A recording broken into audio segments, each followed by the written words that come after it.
Am I not your father? No. Do I not have absolute power over you? No. Shouldn't young girls submit to the wisdom of their fathers, to the prudence of their elders? No. In short, you obstinate minx, you will marry the husband of my choice.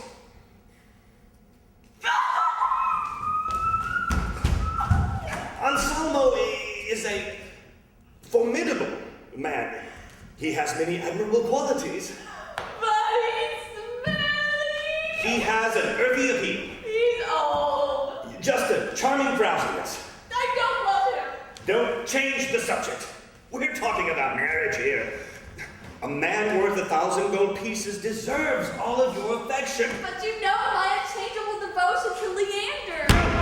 Anselmo has caught my eye. He is a handsome man built for enduring affection. If you're so enamored with him, then you marry him, Father. Then let me and Leander! Insufferable baggage. You will do as I say. End of discussion. Sir, surely you haven't put your daughter in tears again. What's it to you? I don't need to justify myself to the household help. You'll just deserve it here, don't you forget it. Marianne is my charge, almost like my own flesh and blood. Well, she's not your child, she's mine, and she will do as I say. Well, you managed to put your father into a temper, Marianne. He wants me to marry Anselmo. Does Anselmo want to marry you? Yes! Lordy, you weep so loudly for one in a situation that any woman would dream of. I wish someone wanted to marry me. But would you have me marry such a misshapen old dolt when Leander and I are inseparable? Inseparable? He's been on his journey for over a month in search of his rich father. His long absence with no report must make you suspect that his love wanes. Wait! Such a thing is not possible. Not when I feel such passionate longing. How can you be sure his feelings are mutual? Columbina, your words pierce my soul. I can't. Oh, mercy me. I fall. Mistress! Oh, what have I done? What is it I am here? My mistress is dead! Dead? Good Lord, what happened? She died of unrequited love, my poor dear child. But a person can't die. Here, take her. Hold her while I go and get some help. But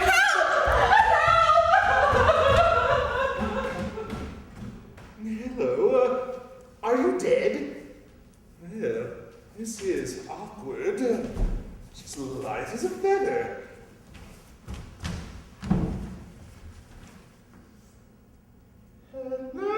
Hello? She's cold, but she couldn't be dead. Let me see if she's breathing. What is my husband doing with that woman? He tells me he's gone out to cut wood, and now I find him in the arms of this young woman? Okay, wait a minute, Martine. How should you handle this? Should I be hurt? Why shouldn't I be hurt? This man has not shown me affection like this since we've been married. Isn't that the way?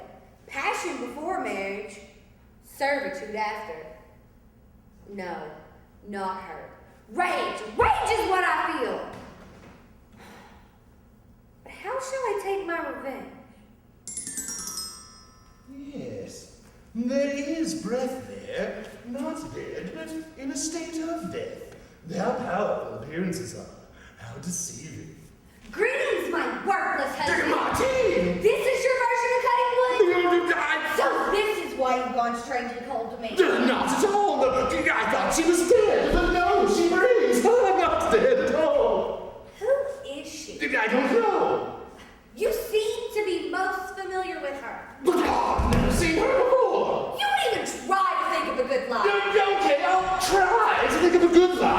Now, let me make you happy. Please.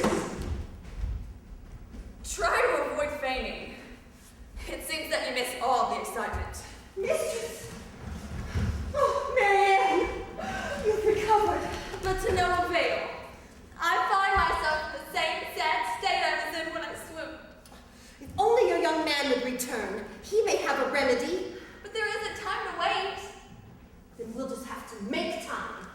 There must be a way to prevent this wedding. I know! You'll be stricken by a strange illness. But what? Something that will cause your father to postpone the wedding just long enough for Leander to come to our aid. We can't hope that I'll be overtaken by an illness. That's simply not prudent planning. Then we won't wait. You'll just tell your father that you're ill. You mean lie to him? I could. Your frankness with your father is what's gotten you into this mess. It's time to tell a little white lie. But I can't. But you must! I won't. Wait. Maybe there's a way to convince your father that you've fallen under the spell of a strange, debilitating malady without lying to him. I would never lie to my father. You won't need to. Come, here's my plan. Skokie! Everything crosses my love. I am inebriated with affections for Floria, but alas, she's a slave girl. My father will never agree to our union. Well, perhaps your attentions could be diverted to a worthier subject of equal beauty. Never! How could you suggest such a thing? Let us talk a bit about my little captive.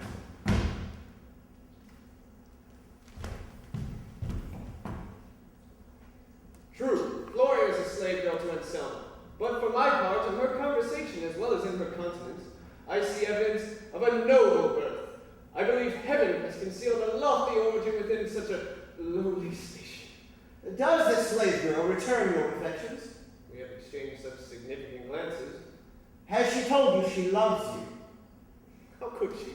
Anselmo keeps her under lock and key. Then these fancies may be nothing more than the illusions of a romantic mind.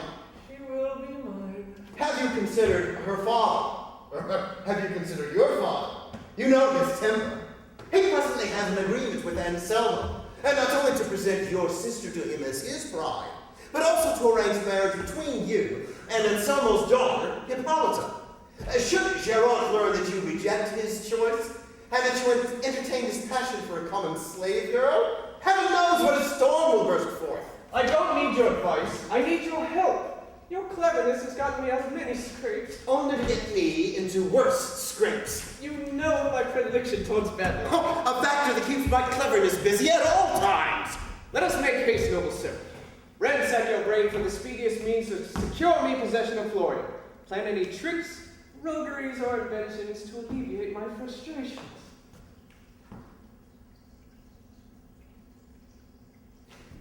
If we could just lay our hands on a significant amount of cash, we might, by purchasing this slave girl ourselves, tie the knot between you both. This would make your marriage to Hippolyta impossible. Anselmo, who has charge of the slave girl, is rather uneasy about the gypsies who sold her to him. If he could get back his money, I feel quite sure that he would be delighted to sell her. But my father... There's the catch. Jerome's a covetous old miser who won't allow you to handle his money. But look, here's Floria now. Let's endeavor to learn if she truly returns your feelings. If she doesn't share your passion, then... Ah, madam, what obligation do I owe to heaven for allowing me to behold the celestial charms with which you are blessed? Whatever sufferings your eyes may have caused me, I cannot but take delight in gazing on them in this place. My heart, which has good reason to be astonished at your speech, does not wish my eyes to injure anyone. If they have offended you in anything, I can assure you, I did not intend it. No, their glances are too pleasing to do me an injury. I count it my chief glory to cherish the wounds they give me, and... Laying it on a little thick, aren't we? This isn't the style we want now. Let's make better use of our time. Well, what do you think now? Oh, cruel mischance! What business has this wretched old man to interrupt us? Go, withdraw. I'll handle it.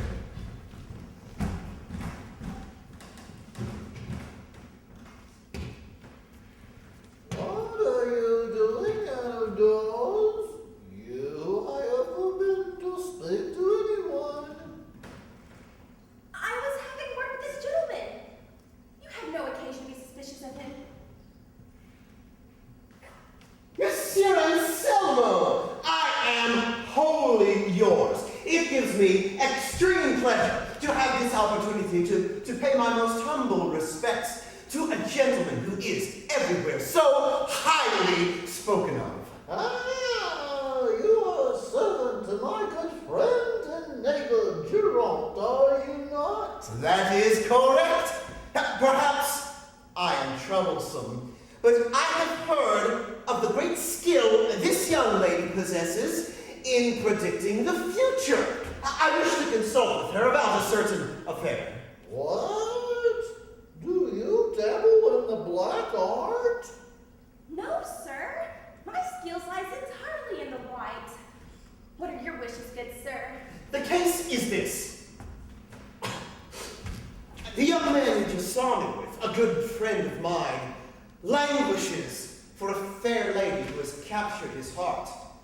He would gladly disclose the passion which burns within him to the beauteous object whom he adores, but a monster that guards this rare treasure, in spite of all his attempts, has hitherto prevented him. So I have come to consult you to know if his love is likely to meet with any success. Under what planet was your master born? Under that planet which never alters his love. The science which I possess gives me sufficient information to reveal the predisposition of this young lady's heart. If your master is really constant in his affections, and if virtue alone prompts him, let it be under no apprehension of sighing in vain. He has reason to hope. The fortress he wishes to take is not adverse to capitulation, but rather inclined to surrender. That's something. But the fortress is ruled by a guardian who can only be swayed by a barrage of pecuniary ordinance. There lies the difficulty.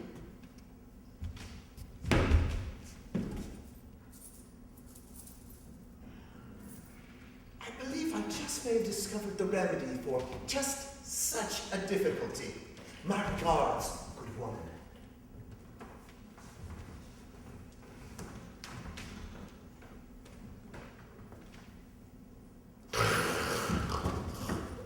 So, you're Geraint's servant.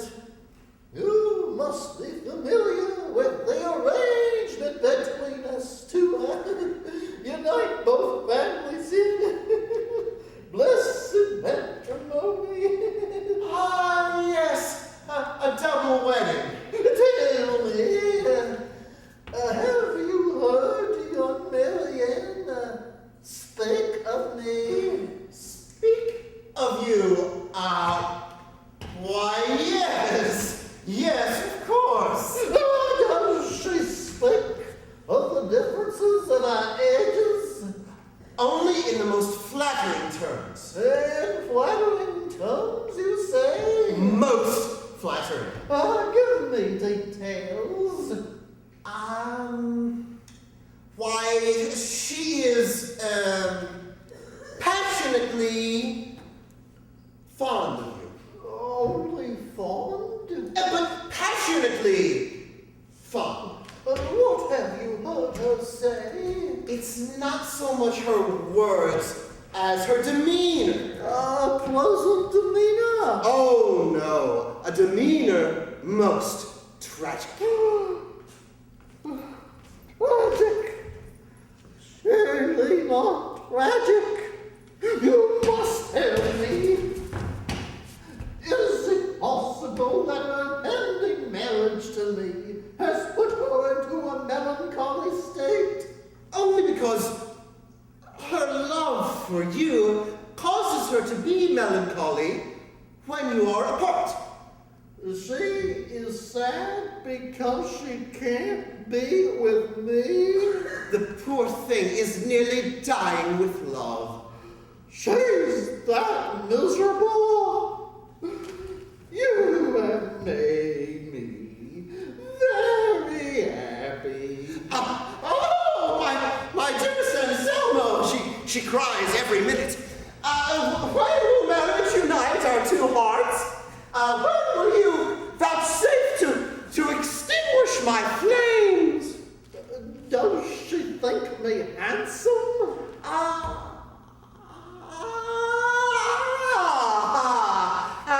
His face, she says. Perhaps not the most handsome face.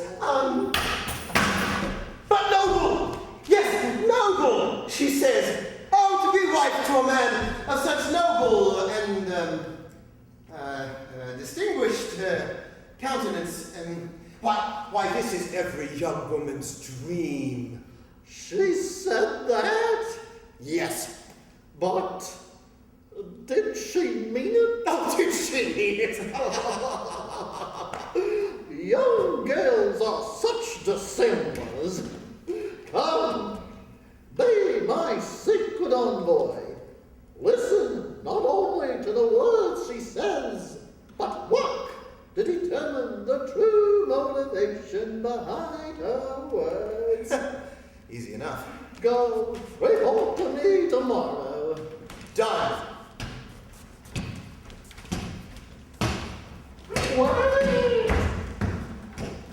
I nearly committed a strange piece of folly.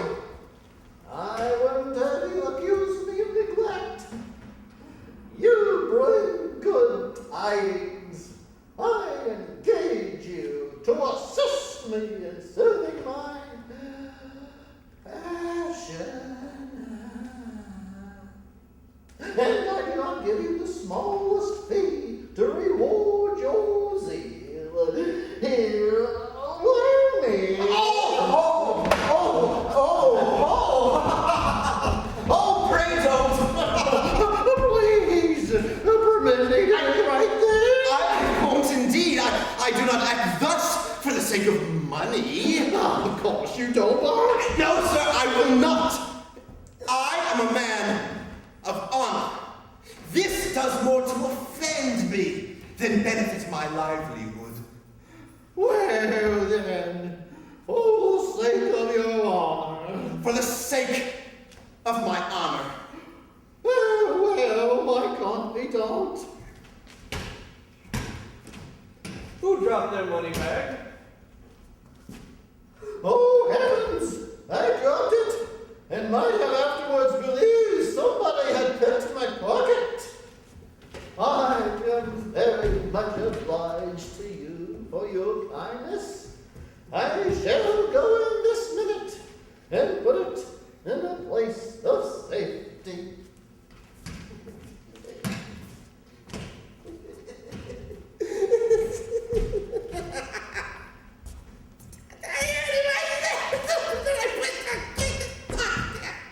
Good thing I showed up when I did, huh?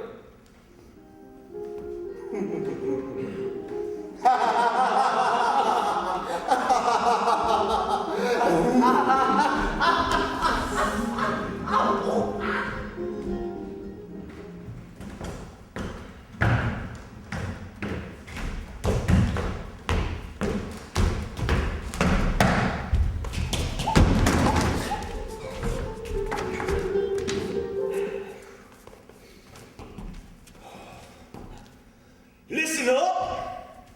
All of my household servants must put on the best of appearances for the impending nuptials. Turn around, both of you.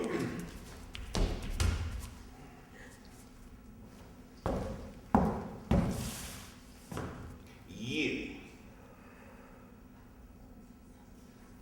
Turn around all the way.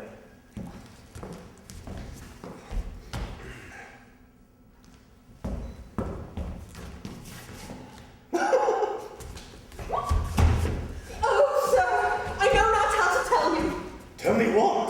Your daughter has been stricken. Who would do such a thing? Stricken not by a person, but by a condition. Well, that's good. It is a condition which will require you to postpone her wedding. Well, that's bad. I believe the condition is temporary. That's good. It is most grave and complicated. Well, that's bad. As you can see, it has not affected her appearance. That's good. It's called Restricticus verbatis. Restricticus verbatis? Your daughter is unable to speak That's bad. until she can recover her voice. She cannot speak her wedding vows. Is this true? Sir, her condition tradition prevents her from answering. Well, she can nod and shake her head, can't she? No! Restricticus verbatus also causes lack of mobility of the neck. Horrors! I know! Is this true? Blink once for yes, and poo for no. It's not true. This is good. Sir, not only does Restricticus verbatus affect her speech and her neck, it also confuses the mind. When you ask her if it is true, she hears the opposite and believes you are asking her if it's false. Oh, that's bad. It doesn't affect her hearing, does it? Can you hear me? Oh, that's good. Do not worry, my dear. We will find a cure. Wait a minute. Did she just nod? That was an illusion, sir. Restricticus verbatus causes in those around the victim. Vertebros optometrist. Vertebros optometrist! You merely thought you saw her nod. That's bad. Allow me to take Mary Ann to her bedchamber so she can rest.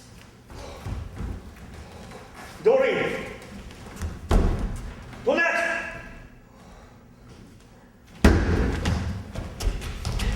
Go, scour the countryside and find a physician. Not just any physician, but one that can perform miracles. My daughter must be cured before the wedding.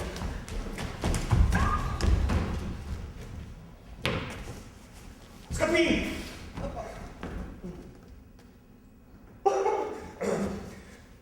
I am very displeased with my son. As am I, sir. His bad conduct grows unbearable. In everything, in each moment, he puts me out of patience. I thought you two saw eye to eye on everything. Oh, rarely. I'm always trying to put him in mind of his duty. Well, I just finished a quarrel with him about his engagement to Hippolyta, to which I find he is most adverse. In my humble opinion, this violates all proper decorum with respect to the respect a son must show to one's father. You quarreled with Cleon? A most desperate quarrel. Yeah, I'm skeptical. You've always supported him in all his acts of folly. But do you believe I would support him against his own honor? For the love of God, I always say to him, cease to be driven to and fro by each pernicious wind that blows. Reform! Look at what a Father heaven has given you. Desist from stabbing him in the heart, and live as does he, a man of honor. Well said. How does my son respond? With the insolence of youth. He tells me, no, I shouldn't breach a confidence. Breach it. Well, I'm sure you're already aware of it. Yes, I'm aware of it. What is it? It has to do with his scandalous affection for a certain young lady. The seamstress? No. The Nilda? No. The magistrate's secretary? No. Not the magistrate's wife? No. The blonde girl in the bakery booth? No. The poultry girl with the big teeth? No. The ale girl with the big... No. The red-headed girl with the freckles? No. I give up! And so a slave girl. No! He endeavors to win her hand. I'll expose his witnesses. But surely, without bringing shame to the family name. True, can't have that. What's to be done? You'll break off this business without a scent of scandal. Purchase this slave girl who seems to beguile your son. Her name's Florian. Then send her to a foreign country where the two shall never cross paths again. I'll break off this business without a scent of scandal. I'll purchase this slave girl who seems to beguile my son. I hear her name is Floria, and then I'll send her to a foreign country where the two will never cross paths again. Brilliant idea. I'm glad I thought of it. Go. Procure the slave girl and put her into my charge. Well, I know some merchants who will pay you at the very least what you pay Anselmo. They will take her abroad to Naples. And then your son will come to his senses and accept the girl of your choice. I'll do it. You make contact with these merchants, and I'll go make the bargain for the slave girl.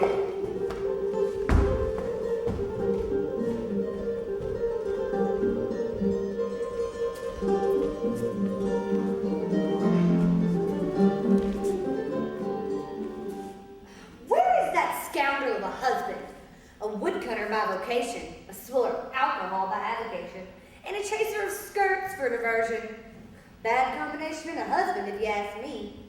I must avenge my maidly honor, not only for what he has done, but for what he is sure to do in the future. Without such balance, how can we hope to have a healthy marriage? But who are these to interrupt my oath?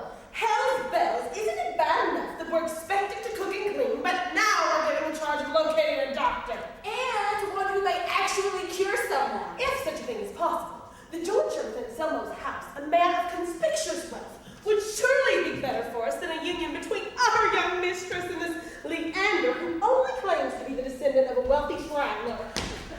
Pardon us, good woman. Our thoughts are preoccupied with the complexity of our quest. Quest? We're in search of a doctor who can cure our mistress of the dreaded malady. Restricting verbatim! No! Yes! What is it? Surely you've heard of a disease which causes its victim to become mute, unable to move from the neck, and serves as a carrier of the dreaded disease. Vertebrae! We must find a gifted physician who will cure this affliction. Of course! This is the pathway to my revenge. Don't you see it? No? Seems obvious to me. These good women are looking for an eminent physician. My husband is a philandering drunkard of a woodcutter. You don't see the connection? Watch this. Ladies, your search has come to an end. I know of just such a doctor. Where does he reside? You're in luck. This is the very time that his daily woodcutting chores come to an end, and he returns to this very street to take a little libation. You mean he's gathering herbs for remedies? Of course, that's what he's actually doing. But he won't admit to it. He's a fantastic eccentric who insists he's not a doctor, but a woodcutter. That is eccentric. He is a man of an extraordinary breadth and width of medical knowledge, but he wants to maintain his woodcutter roots so he can be left alone. He dresses in the most rustic fashions and behaves like a man of the hills. He's capable of magnificent healing powers, but does everything to avoid using these gifts. It's often said that great men are touched with madness. Oh, he's touched all right. In fact, there are a few things you must do if you want him to render his services. Tell us! First, you must compel him to admit that he is a doctor. How? You must each take a stick and beat him until he confesses. He will be compelled. This will be fun. Look, there he is now. Let the beatings begin. You see, that is how you exact revenge. Ah, my little lovely. Have you missed me today? Yes, you have. Yes, you. Speaking of jugs, hello, girls. Can I buy you ladies a drink? Sure.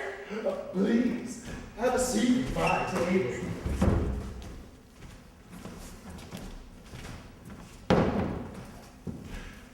Keep it on me. But I'm quite healthy. Yes, you are. Well, if it's what the doctor orders, I suppose I must. It's definitely what the doctor orders. Very well then. Woo! My elbows feel warm. Look, it's way up before you know it. Here you go, my dear. You must take your prescription as well. As you wish, doctor. The doctor wishes. Then now, one for the doctor before the physical examination begins.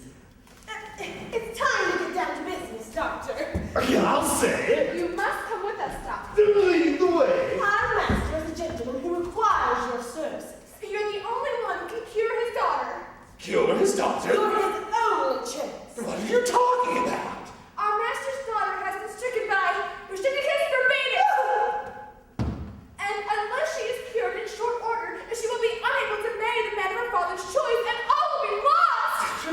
has this to do with me? Why, you must cure her. It's your duty. Kill her? But I'm just a woodcutter.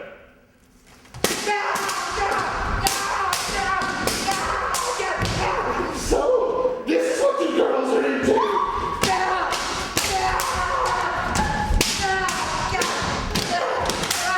Funny spot, ladies, but I'm starting to hurt. All right, I'm a doctor. You will come with us now. Wait a minute. I'm afraid I may have blacked out. You seriously want me to treat an ill person? There's no time to lose! Why me? Because you have an extraordinary breadth and width of medical knowledge. This is the devil I do. It's okay. We know. What? That you merely pose as a woodcutter to avoid doing your moral duty.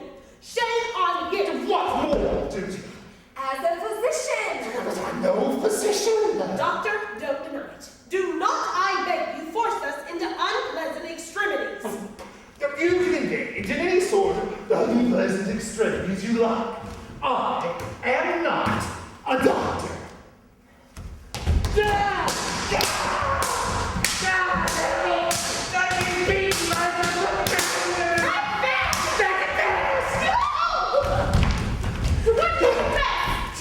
Whatever you want. So, do you admit it? I do. I admit it. To what do you admit? To what do I admit? Are you a woodcutter? No! And you admit to being a doctor? Yes, God, yes, I'll admit to being a billy goat if it'll make you happy, only don't beat me again. That's better. You can come with us now. Hurry. Of course. But, one moment. You're sure you're not mistaken? I'm a doctor. The most gifted of doctors. You don't say. You have cured the multitudes. I'll be. In fact, our master will pay you whatever you ask for your service. Anything? But first we must get you in the proper attire of a doctor. Then you must see about his daughter who has lost her voice. Lost her voice. Well, if it's to be found, I know just where to look. If you give him the proper fee, lead the way, ladies. So long, my good man. Now off on a hunting expedition. Well, there's a voice to be found.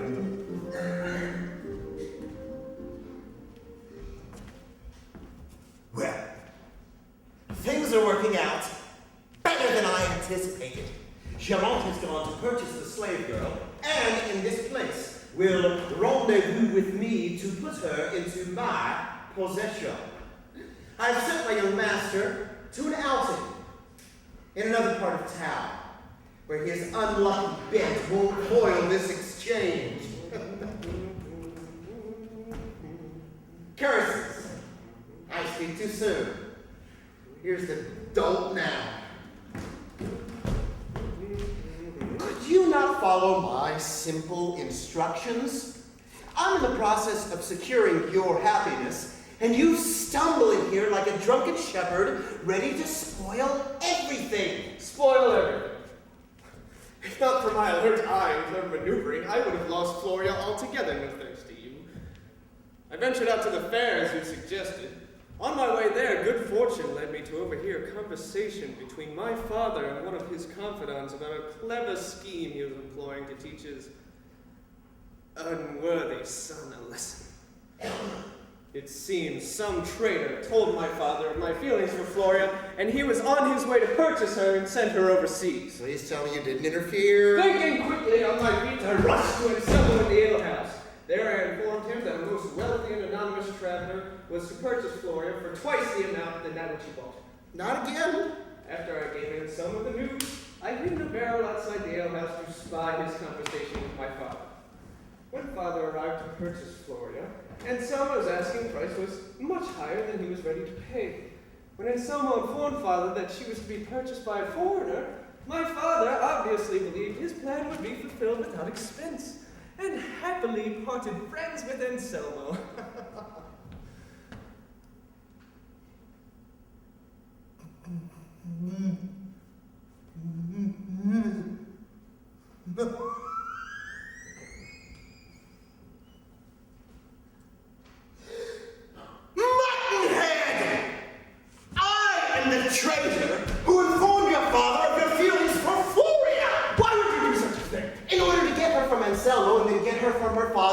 give her to you. Sounds like a good plan.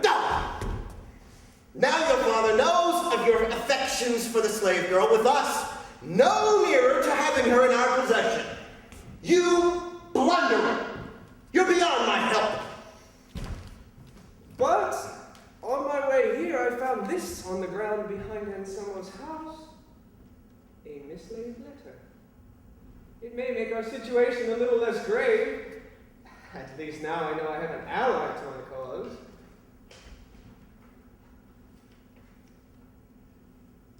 Very interesting.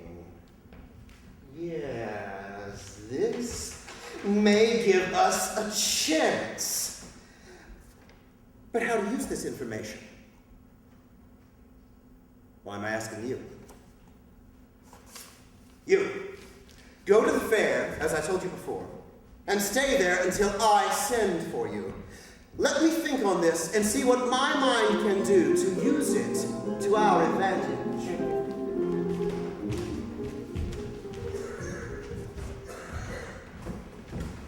I've just been informed that an eminent physician is on his way. The wedding will go on as planned.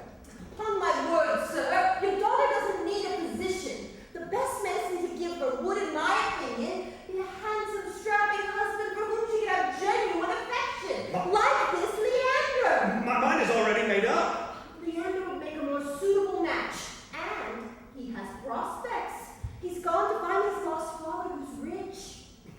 All of these expectations seem to me but moonshine, and all of this discussion is moot. No man would have Marianne in her present state unless she can be cured. Attention! The physician has arrived!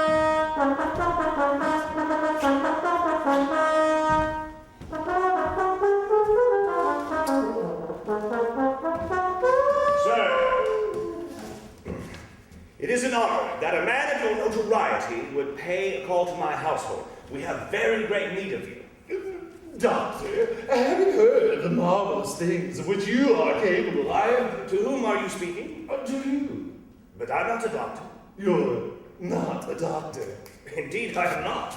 Really? Truly.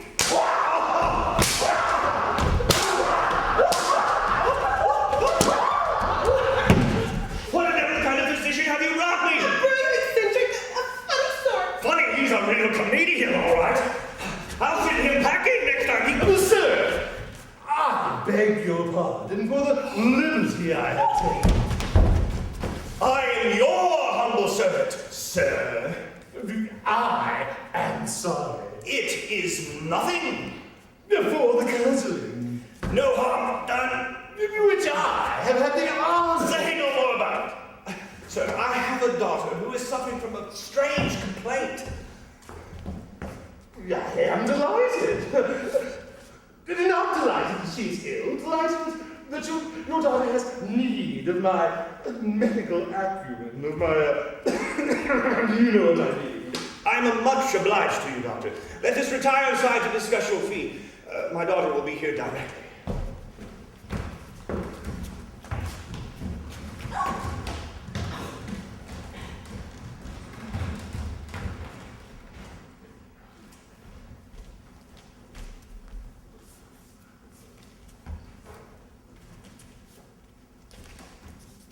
Carolina, You! am I too late?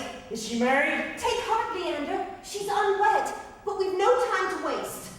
I believe that our doctor is not what he seems. He may turn out to be an unwitting accomplice. Come, here's my plan.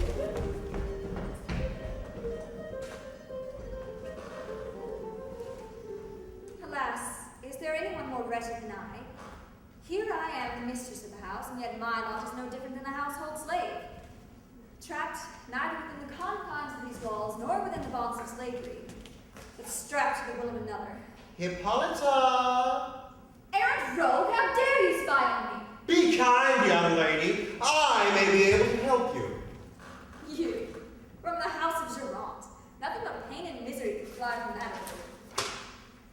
My dear Celia, Why, that's my closest confidant. my impending marriage to Cléante, son of Geronte, has me melancholy beyond consolation.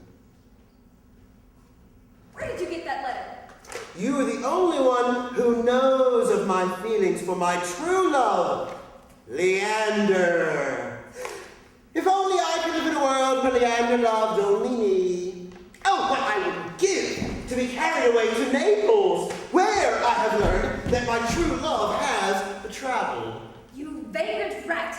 That's a confidential missive that was to be delivered yesterday. The note has reached one who may be more sympathetic. You, the servant of the man I'm forced to marry. My master shares your ambivalence. Like you, the object of his heart lies elsewhere. Look, here's one who's out of breath. Would this be the home of Anselmo? It may be. Who searches for him? I am the servant of Argon, a friend of Anselmo's. He sends me to warn his old friend of a plot. What plot? He has learned that Alberto, the king of the gypsies from whom he purchased the slave girl, Floria, is on his way to recapture his prized possession and whisk her off to Naples. Take comfort, my friend. The news has reached the ears of one who will do what is just. Return to your master and tell him that his warning has reached its destination. But I was to speak directly to Anselmo. Be assured, good man, the plot will be foiled. Then I'll take you at your word. I'll tell my father at once. Wait! But they're on their way. The plot must be successful, only to be foiled. What do you mean? Go. Find the slave garments of Floria. Put them on and place the veil over your face. Come to this balcony in her likeness. When the gypsies come, allow them to capture the slave girl, who will be you. This may be my way to Naples. Which will give you the opportunity to search for your love, and it will give me time to secure my master his happiness. Go! We must act quickly.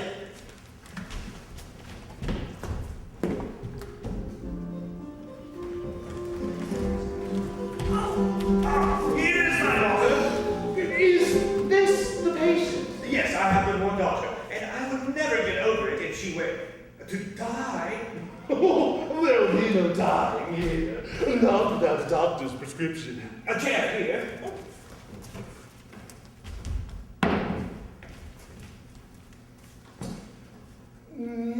So, this is the patient. Yes, sir. I've seen her before. Not at all an unpleasant-looking patient. A healthy young man would be the best cure in this particular case. Oh, you have made her laugh, sir. So much the better. It is the best sign in the world when a physician makes the patient laugh. It's a nice change of pace. What seems to be the trouble, young lady? What's that? I'm not sure. What sort of language do you call that? Oh, that's just a complaint, sir. She has become dumb. Mute. Unable to speak. This accident has obliged us to postpone her marriage. And why so? Who would want a wife in this condition? What man wouldn't want a wife in this condition? Would to God mine was struck with such a complaint. I see to it that she was never cured. To the point, sir. We beseech you to use all of your skill to cure her of this affliction. Give me your wrist.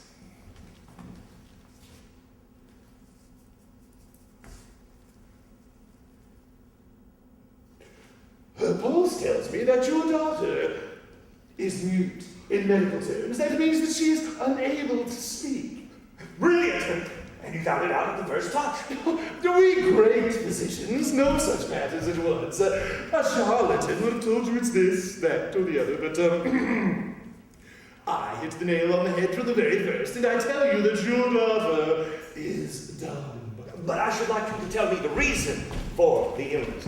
Well, nothing is easier. It arises from the loss of speech. Oh, very good. But the reason that she lost her speech is... Our best authorities will tell you it is because there is an impediment in the action of her tongue. Oh, just so. Let me try again. Your opinion upon the cause of this impediment in the action of her tongue. why, vapors. You're passing, as it were, from the left side, where the liver is, to the right side, where we find the heart. It so happens that the lungs, which in Latin we call air in and out, have in communication with the brain, which in the Greek we style promenonium, meet in the corpus delectable because of the said vapors. Now understand well this argument, are endowed with a certain malignity of the humidor. Ah, how well this gentleman explains all this. It is undoubtedly impossible to argue better. There is but one thing that I cannot exactly make out. That is the whereabouts of the liver and the heart. It seems to me that you place them differently than where they are. Isn't the heart on the left side and the liver on the right? Yes, no, that's the way it used to be. But we've changed all that. Modern medicine, you know. But what do you think ought to be done, sir, for this complaint? What do I think ought to be done? Yes.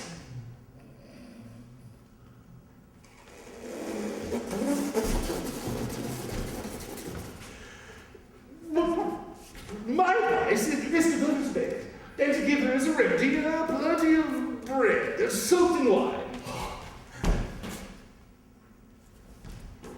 Why so, sir?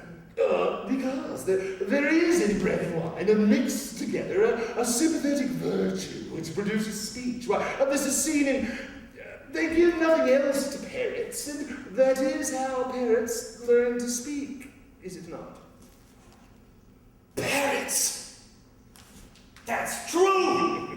Why didn't I think of that? Oh, the great man! Quick, plenty of bread and wine! I'll be back in a bit. See how the patient's getting on. First, I have some medicinal tests to run. Psst. Psst. Doctor! Oh, me? Yes, what's inside? I've been waiting about an hour for you, sir. I'm in dire need of your assistance. So you are. That's a very bad pose. But I'm not sick. The devil? Maybe it's me then. To tell you the whole matter in a few words, my name is Leander. I am in love with Marianne, whom you've just treated. I venture to beseech you to assist me so that I may have a few words with her. It is on this which my whole life and happiness absolutely depend. What do you take me for? How dare you assist you in this deception against the good faith of client, all in order to expedite your tawdry little love affair? You wish me to lower the dignity of medicine simply so you can... Quiet! Don't tell me to be quiet! You are an impertinent scallywag! Gently, sir! Ill man, jackass! Please! I will show you that I am not the kind of man you take me for, and it is the greatest insolence Sir. to wish to employ me. Of course I did treat you, for you are a gentleman, and I should be delighted to be of any use to you. I'm speaking of other impertinent scallywags and ill-mannered jackasses. Every time I think of them, my emotions get the best of me, and I have a tendency to speak inappropriately. What is the affair in question? Marianne's disease, which you wish to cure, is a feigned complaint. It is a disease that arose not from the spleen, but from the heart. The fact is that love is its real cause, and also the cure. Marianne has only invented this illness in order to free herself from a marriage with which she has been harnessed. But for fear that we may be seen together, let us retire, and I will tell you my plan as we go along. Lead the way, my good man. If all my medical science does not fail me, the patient shall either die or be yours.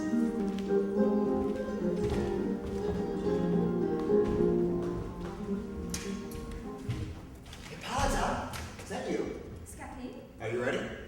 why are you dressed in my father's clothing? These gypsies are a proud lot. It won't be enough for them to capture the slave girl. They will want to do battle for her. I will pose as Anselmo and allow them to defeat me in battle. This will quicken their resolve. Prepare yourself!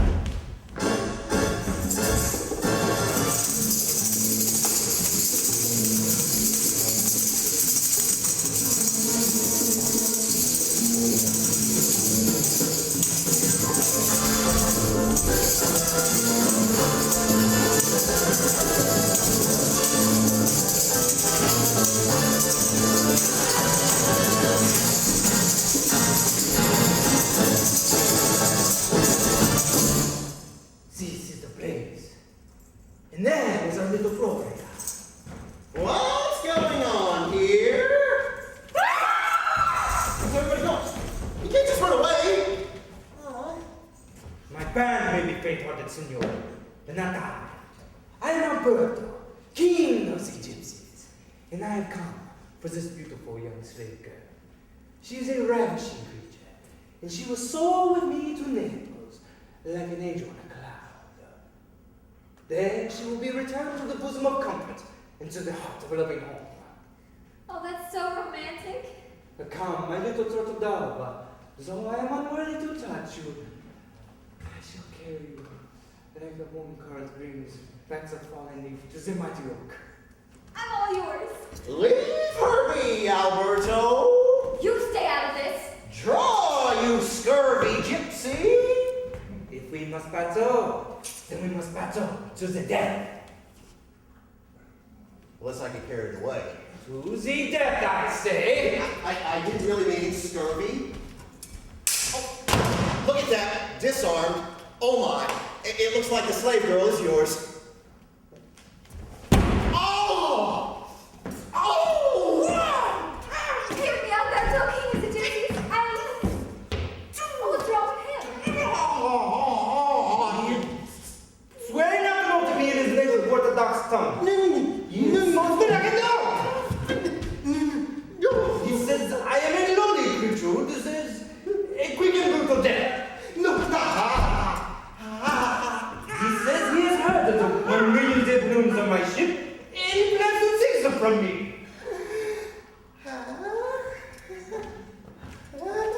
But he says he is a man of honor. He will battle me no further. If only I leave you behind. Wait! Just take her, would ya?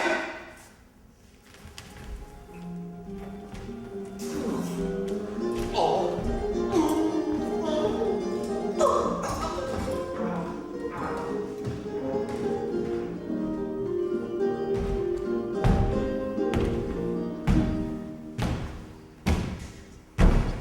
This is a most unbecoming wardrobe for wooing. Look at it this way. If she sees you in this getup and still wants you, things can only get better. I have been inquiring after you, sir.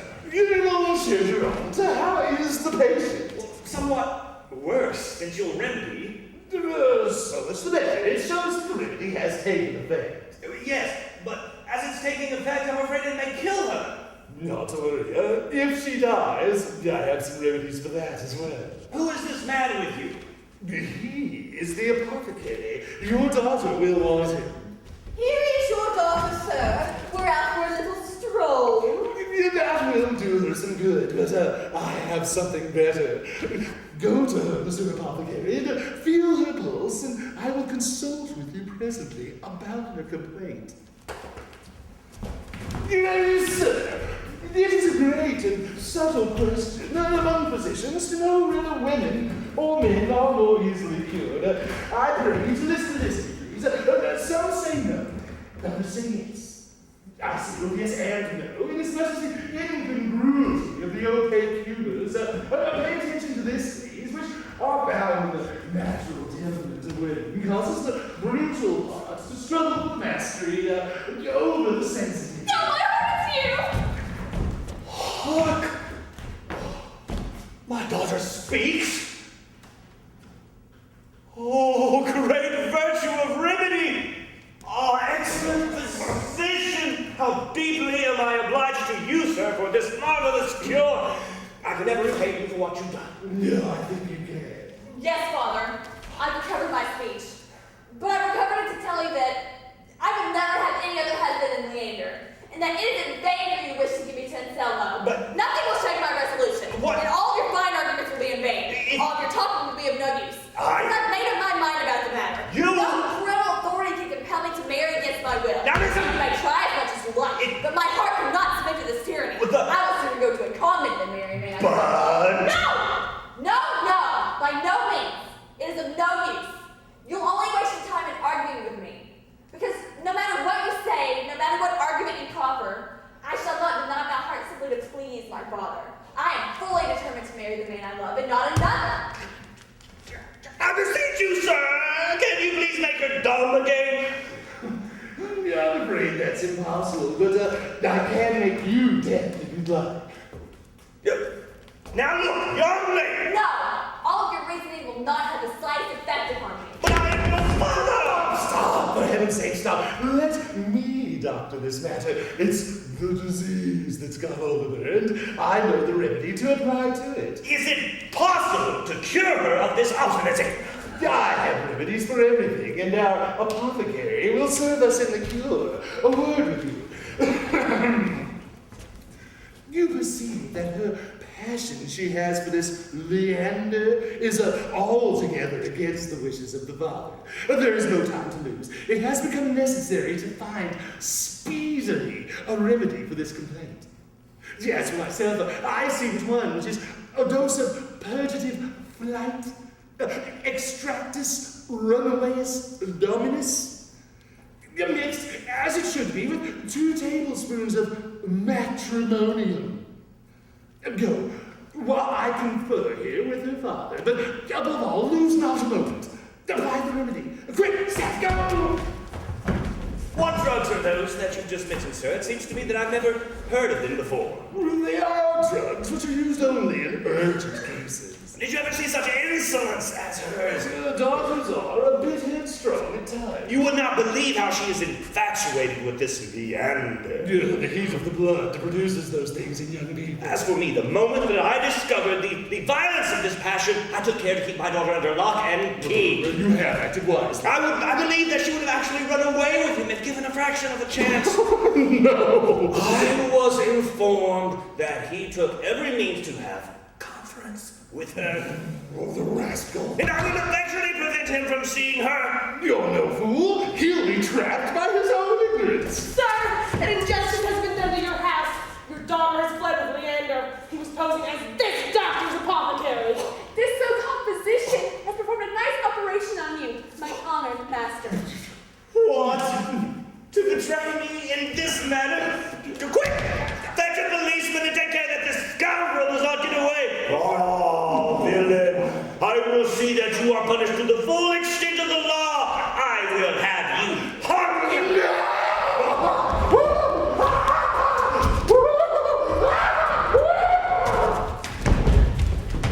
What's happening? Our master's chased the doctor. Looks like our master will catch him. Wait, can't be a intruder, master. We'll have a little escape. Wait,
I have to say.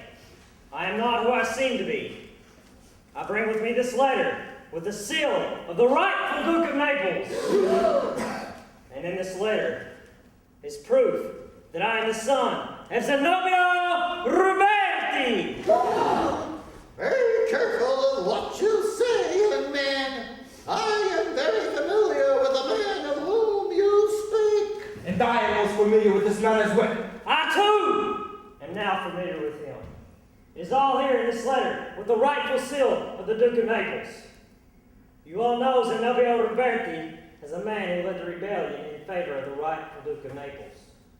What you may not know is that he had a son and a daughter whose identity he kept hidden until he could successfully quell the military coup and return the Duke back to his palace.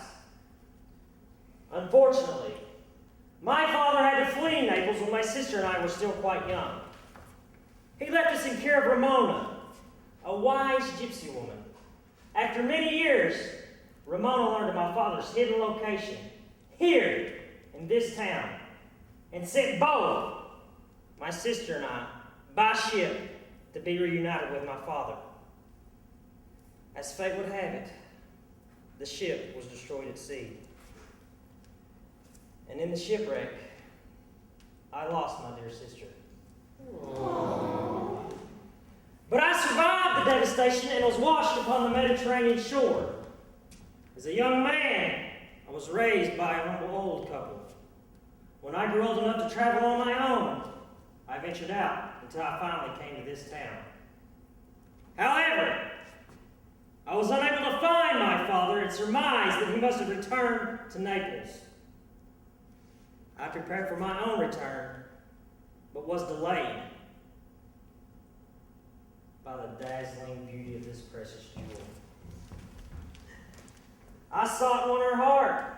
When her father denied my petition for her hand due to my lowly station, I knew that I would have to return to Naples to find proof of my true heritage. Heaven be praised. It is true. The son of Zenobia Roberti lives. I am Alberto, the son of Ramona, the wise gypsy woman who sent you here. As a young man, I heard many stories of Zenobia Roberti. When his children were put in the care of our family, I was proud. You were too young to remember, but my mother put me on that faithful ship to watch over you and help you search for your father. When the ship went down, I was only able to save your sister. I cried when I saw you drift away on the wreckage. My only consolation was that I was able to save the daughter of Zenobia Roberti. My sister survived? She did. Unfortunately, I learned that the opposition had found out about my efforts with the rebellion and sent a band of militia to France to kill me and all of my band. In fear for her safety, I sold the daughter of Zenobia Roberti to Anselmo as a slave and fled into the woods so she would be safe. And so I either evaded the militia or the military coup in Naples was quelled. When I learned that the coup was quelled and the rightful Duke of Naples was returned to his palace, I vowed to return here and take back the daughter of Zenobia Roberti by force if necessary. Are you saying I'm the daughter of Zenobia Roberti? For your safety, we hid you among us as one of our own. We felt it would be for your own safety not to know your true identity until the rightful Duke of Naples was restored and your father returned to Naples. Sister! Brother! Aww. Hang on, all the saints in heaven be praised! My son and daughter are alive! You mean you? That is correct. I am Zenobia Roberti. Having escaped Naples, I came to France to gather sympathies and then return to complete the revolution. I came to this small town and took the identity of Anselmo, the local merchant, until it was safe to gather forces. And I learned of the death of my children. I lost heart and resolved to stay in this village, in this identity, for for the rest of my days. While I was here, I fell in love with my second wife, now departed. Bore the daughter you see here, Hippolyta. Daughter! Father! Son! Sister, brother. And since it is not my wish to be a rival to my own son, to whom I get reunited after all these years, I relinquish my claim to Marianne and give her to him as his wife, with her father's permission. I consent, and would be proud to have the son of Zenobia Roberti as a part of my family. And I am also proud to consent to have the daughter of Zenobia Roberti as my daughter-in-law, and I recommend a double wedding ceremony. I hope that my father agrees to allow it to be a triple wedding. For I have fallen in love with Alberto, king of the gypsies, and son to Ramona, the wise gypsy woman, and wish to be his bride. And I must confess, this lovely gem has caught my eye as well as my heart. In view of all he and his mother have done for me, I am proud to have Alberto, king of the gypsies, as my son-in-law. Monsieur Jerome, I am hopeful that there is good news for me in all of this. Oh, yes. The hanging is called.